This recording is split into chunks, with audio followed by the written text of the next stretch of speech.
Era sábado e chovia há semanas no Vale do Itajaí. Blumenau começava a enfrentar a tormenta que seria a segunda maior cheia da história do município. 100 anos de uma lição não aprendida. 3 dias de chuva intensa provocaram o transbordamento do rio Itajaí-Açu de Ibirama a Itajaí. A correnteza descia rapidamente do Alto Vale, carregando pontes, derrubando casas, invadindo até as construções mais altas. A enchente de 1911, ela vem dentro de uma expectativa que pegou o blumenauense de surpresa. Mas não havia, como temos nos dias atuais, toda uma engrenagem que nos oriente com antecedência ao nível das águas.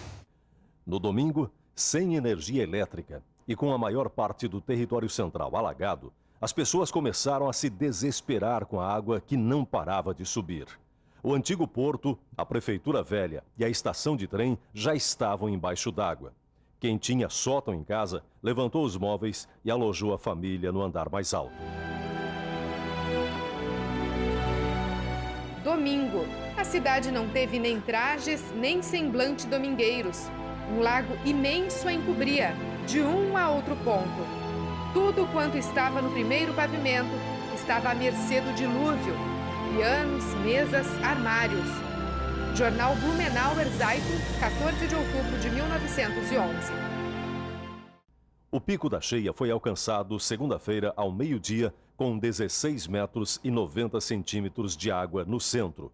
A rua 15 de novembro, acostumada ao trânsito de pedestres e carroças, foi tomada pelas canoas que ajudavam no resgate dos ilhados. Existia a confeitaria Engeltheim, que na enchente de 1911, que foi, segundo os relatos da minha avó, a enchente mais devastadora do que as anteriores, teria atingido até a altura próxima ao segundo andar desse prédio aqui da confeitaria na época, que depois se transformou em Cine Garcia.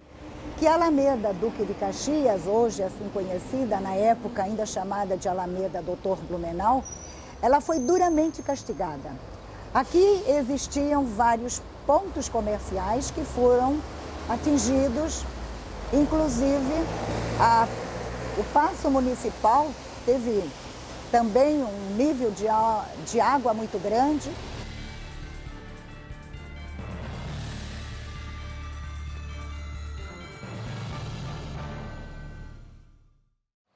Nesta casa morava o senhor Pousadel e na época nós pegamos aqui numa altura mais ou menos de 2,10 metros mais ou menos de água. E na época aqui embaixo era comércio, era joalheria, relojoaria, ourivesaria e em cima era a casa de moradia dos proprietários. E na época teve umas perdas de ferramentas, como ferramentas de precisão, né, que era usado em joalheria e relojoaria. Alguns comerciantes lamentam a perda de quase todas as mercadorias.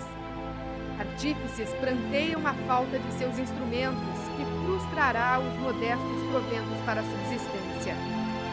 Jornal Blumenauer Zeitung, 14 de outubro de 1911. Ele comentava com meus pais assim que o que as pessoas estavam passando, a miséria, ele falava muito em miséria e muito da fome. Ele, porque era colono, ele tinha que comer. Foi para a cidade um momento de grande catástrofe, perdas muito grandes, e que veio recursos posterior a 1911, inclusive da Alemanha.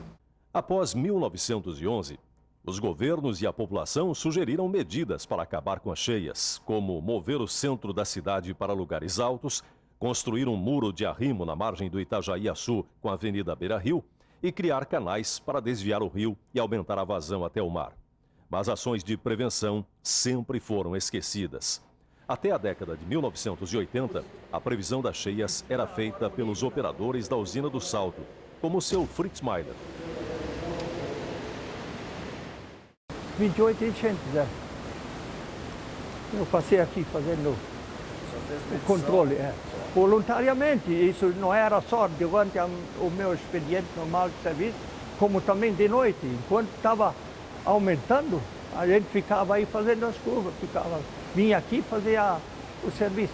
Os mecanismos para evitar que ela fosse maior aconteceram. Foram feitas as barragens, que são medidas paliativas, mas se faz necessário criar outros mecanismos. Mas antes de pensar em solução, é necessário entender por que elas ocorrem. Esta bacia hidrográfica é praticamente redonda. As águas vêm de todos os lados ao mesmo tempo. Então, o acúmulo é muito rápido.